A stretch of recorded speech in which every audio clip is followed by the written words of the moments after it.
What is going on, everybody? Welcome over here to the channel. Today we kick it off with episode 34 of the Montana Cattle Ranch series. So sit back, relax, smash that like button, and hit that subscribe button.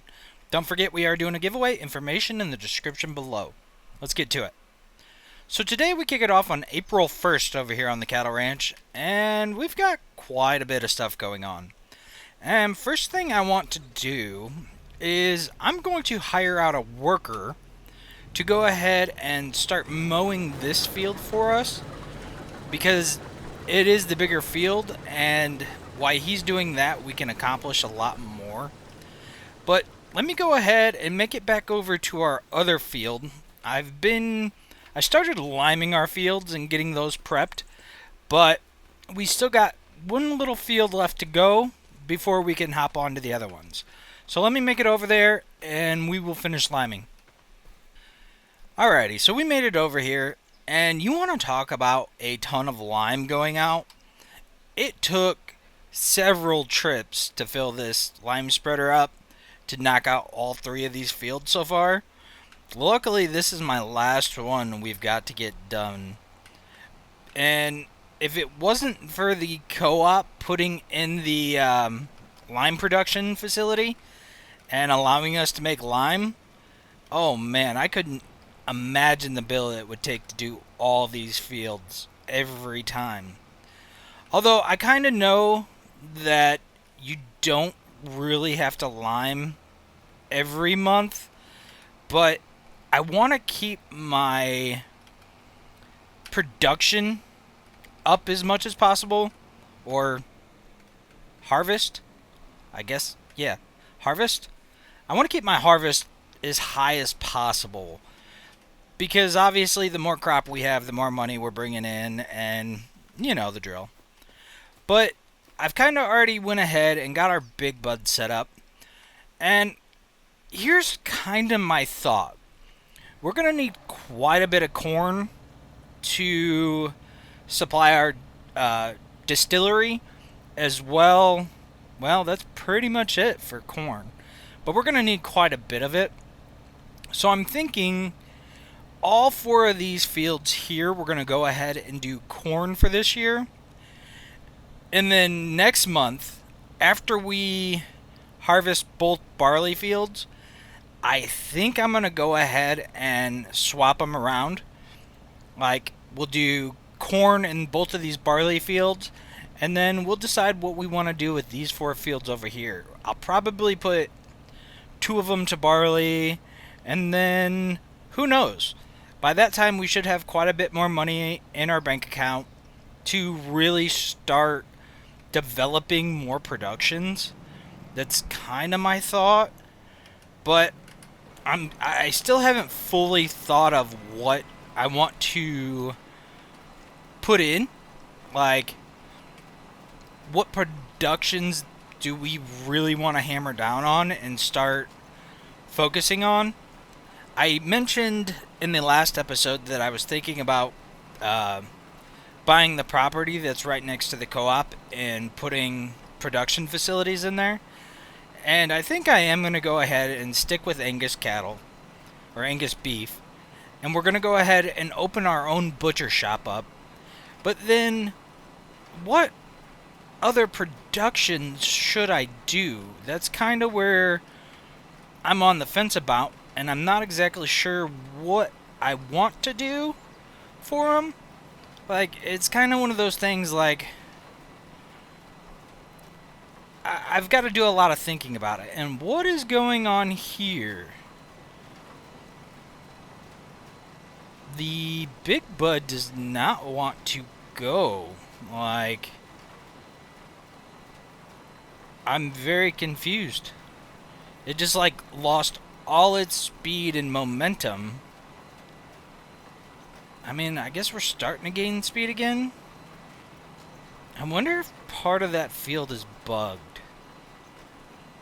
It wouldn't surprise me, but even when I was spreading lime here, my tractor slowed down in the same spot. So, I wonder if it has something to do with this field. Who knows? I could be way off, but something definitely slowed me way down there. But back to what I was saying is I gotta come up with some other productions. We're definitely gonna be expanding to more fields. Like, I want to buy this field that's right here next to us, which is like $1.4 million. Something like that, something crazy. But we're going to have to find a use for whatever we're making. I mean, we could really hammer down into the ethanol business, or we could try something new. I don't know. So, on another note, I actually got to go to the Farm Progress show in Decatur, Illinois. That was a lot of fun. That was pretty cool. I got to see the Wilker Farms Big Bud tractor that they brought, and that thing is amazing to see in person. Like, you don't fully understand the scale of some of these tractors until you actually see them in person. It blew my mind how big that tractor is. So I stood next to the tires, and my head came to a little past top of the rim. Like, it was that big. And I'm 5'8". I mean, I'm not tall by any means, but I'm not that short either. But it blew my mind as to how big one of these Big Bud tractors are. It was quite an impressive piece of equipment. And then we got to see a bunch of other stuff, which was cool. I got to hang out with Buck for probably a good 30 to 40 minutes, sit there and chit-chat with him. And then got to meet Grant and Spencer Hilbert, as well as Millennia Farmer. Now, unfortunately, if I would have could have gone the next day, I could have met Farmer Cop, and then there was a couple other YouTubers there that I watch that I did not get to meet. Here we go, slowing down again over on this part of the field. Very weird. But Laura Farms was there, and then I could have met Wilker Farms, those guys, but I didn't see them around by their tractor. And there was just so much to see there that, like, I probably walked around the whole thing 2.5 times, and I still didn't see everything. Like, if I had to guess, it was probably from one end to the other. It was about a mile long, and I'm going to say each row that you could go up and down, there was probably 14 to 16 rows, and they were probably at least a third of a mile in length up and down, if I had to guess. And that's just a rough estimate. But this place was so big, and the amount of equipment and everything else there, it was a very cool experience. If it comes around and you guys ever get the chance or the opportunity to go check out one of those shows, I highly recommend it. It was a lot of fun. Learned quite a bit.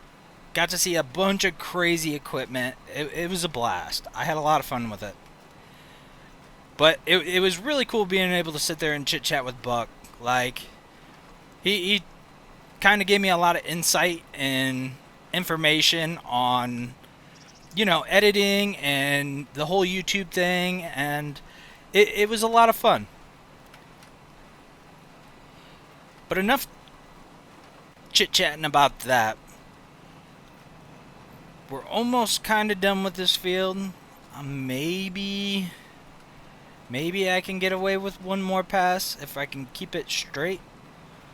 I could have went a little bit over farther, but it'll be alright. I'm very happy to have this set up, though, because it does make light work of these bigger fields. Otherwise, this would have taken forever with the Kinsey.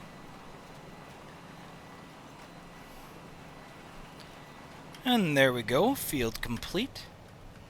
Let's Let's make our way over here to these fields and knock them out really quick. Let's turn her on, drop it down. Oh, come on. Now, I do know when we're planting, we should start with the middle and take care of the middle before we take care of the end rows. But I kind of do things a little backwards on Farming Sim.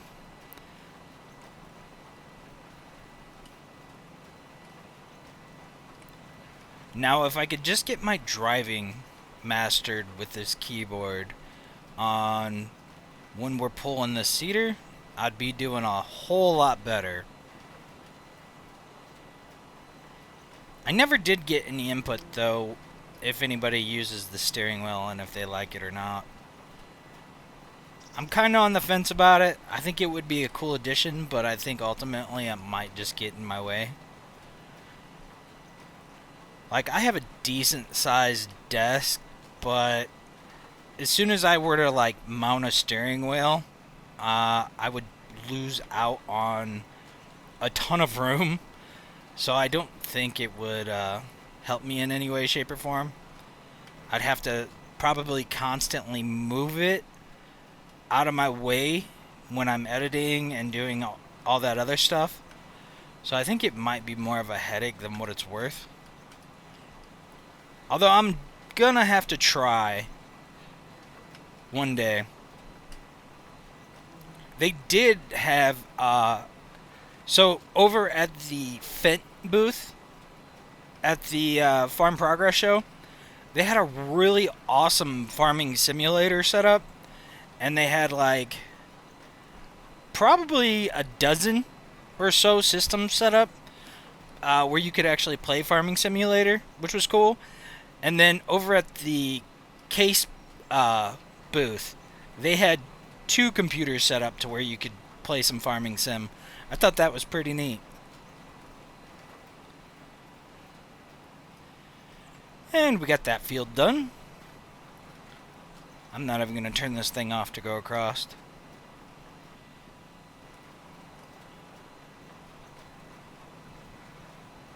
Thankfully, with precision farming, you don't go through a lot of fertilizer or seed, so that's a win.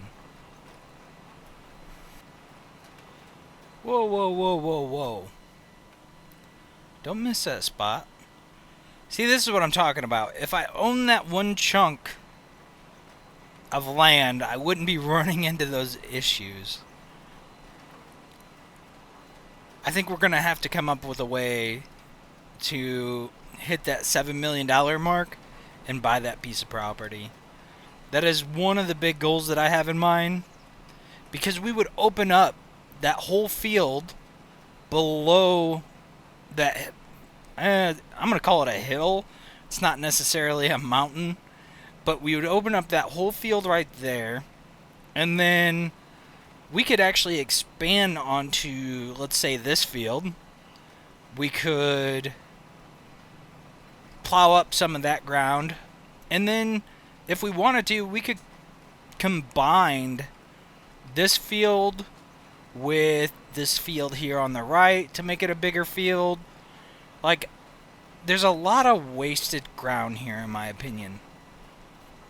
Like, this whole little L right here, we could have, like, that is gonna be one of the bigger, sooner goals that I focus on. I think after we start building in a new production site down by the co-op, and that way we can actually expand into other productions.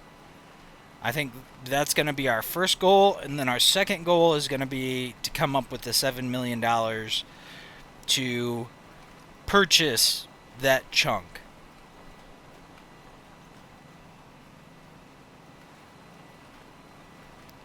Something else I would like to do with the ground is possibly expand our ranch. And what I mean by that is, like, more storage facilities or storage buildings, and be able to possibly acquire more equipment, and we could have like equipment set over here for this couple fields, and then obviously we have all our stuff around our place. Like, that's another big reason why I want to acquire this ground. And there we have it. We've got this field completely knocked out and all those. I am going to go down here and hit this itty bitty spot that I missed, though.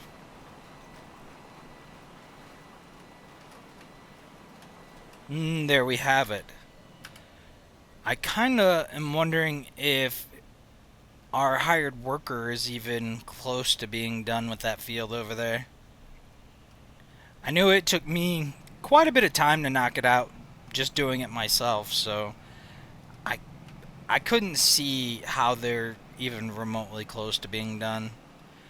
But I'm going to go ahead and take this equipment back and park it and kind of debate for a minute whether or not I want to pick up another Macdown. I know we're close on the funds to be able to purchase one, but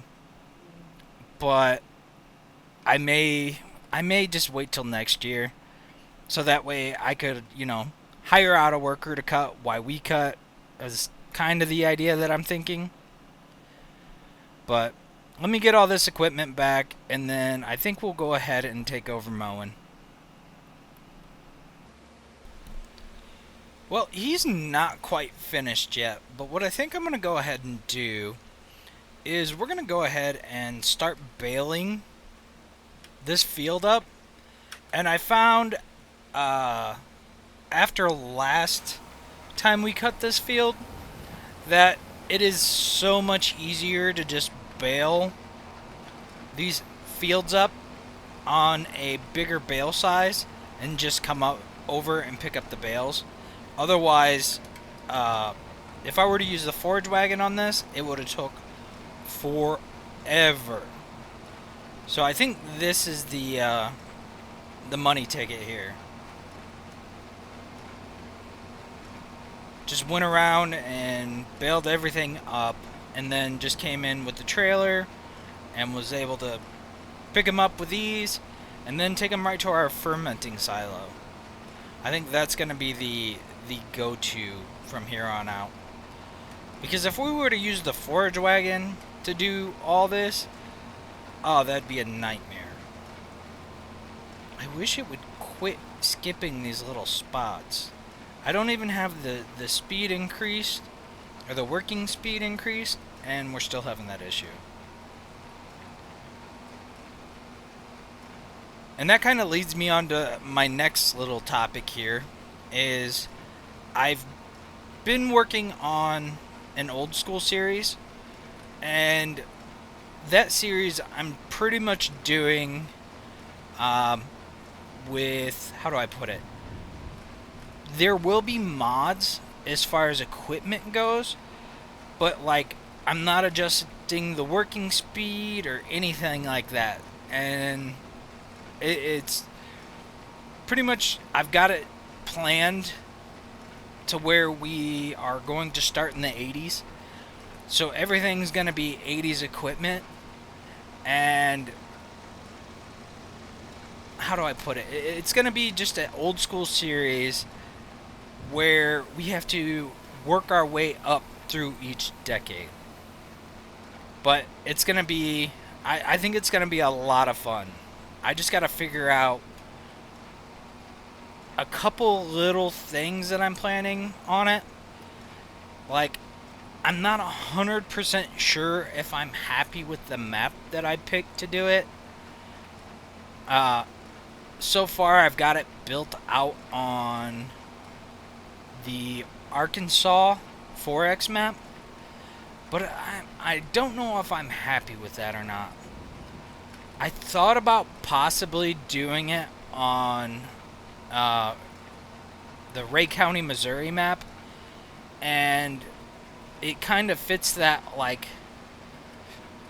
old school vibe to it, which I really like, and I love the layout of that map, all the hills and everything, and I think it would be perfect for the equipment I'm choosing to use on it, but I'm not sure. I checked out a couple other maps, like the Aston Corners or Ashton Corners. I'm probably butchering that, but I considered doing it on that map. The only problem I have with that, though, is I can't delete any of the, like, actual farms. Like, I want to be able to build my own farm, and all the big spaces that are, like, perfect for one are already, there's already farms built on it. So, I don't know. If you guys know of any really good maps that an old school series could be done on, comment down below what you guys think. That's pretty much the only thing holding me back, is because I'm having second thoughts on doing it on the Arkansas map. Like, I want it to be really cool scenery, and the big thing with the Arkansas map is it's all completely, like, flat. Like, every field is flat for the most part, which is great for farming in a sense, like for the equipment, but it's very kind of sort of plain. Like, the background is cool, but I don't know. My apologies for rambling, though. I start thinking about things and I just kind of go on a little tangent or a rant about it, I guess. But if you guys do know of any cool maps to check out, please let me know. Comment down below. That's pretty much the only thing that's holding me up.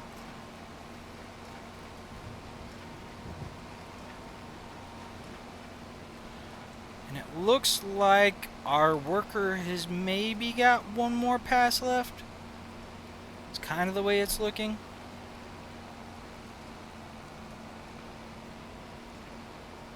One thing I didn't see, though, is it's actually raining.